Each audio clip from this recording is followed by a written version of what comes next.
Il gran caos delle elezioni in Veneto. Stasera ne parliamo a Ring. Sardine, la Lega che litiga con Fratelli d'Italia, il PD che non decide, il Movimento 5 Stelle che non sa che deve fare.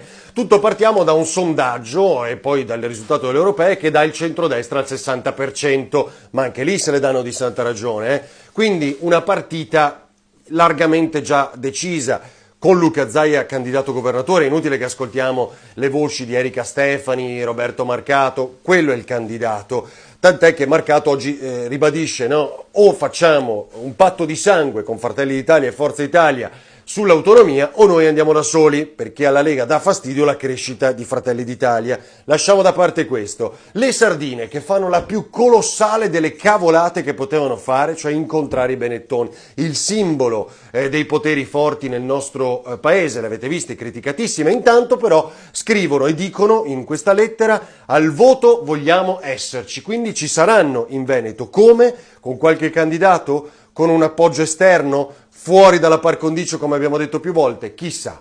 Intanto il PD è spaccato dalla direzione dell'altra sera. 3 punti fondamentali. Allargare il campo, come dice sempre il segretario PD Bisato, cioè più persone possibili, il modello Padova insieme per cercare di combattere Zaia o forse ridurre al minimo la pesantezza di una sconfitta che per di più è prevista dai sondaggi, ma che dopo il risultato dell'Emilia Romagna metterebbe il Veneto in forte crisi, il PD Veneto in forte crisi.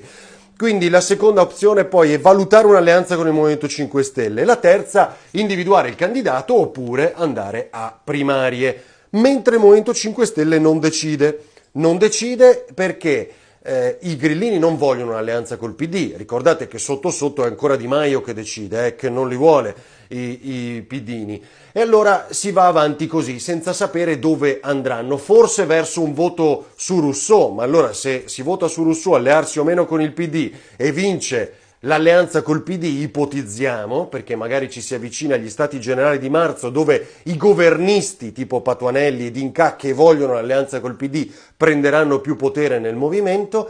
Immaginate che potrebbero addirittura i grillini partecipare a delle ipotetiche primarie di coalizione insieme al Partito Democratico e a Coalizione Civica, perché per ora il candidato più spinto, diciamo, è Arturo Lorenzoni di Coalizione Civica come anti-Zaia del centro-sinistra. Questa è la situazione, un totale caos. Mentre la Lega ha una strada già definita, il centrodestra almeno sembra, al di là di qualche scaramuccia, gli altri devono cercare di ridurre quello che i sondaggi prevedono come una batosta.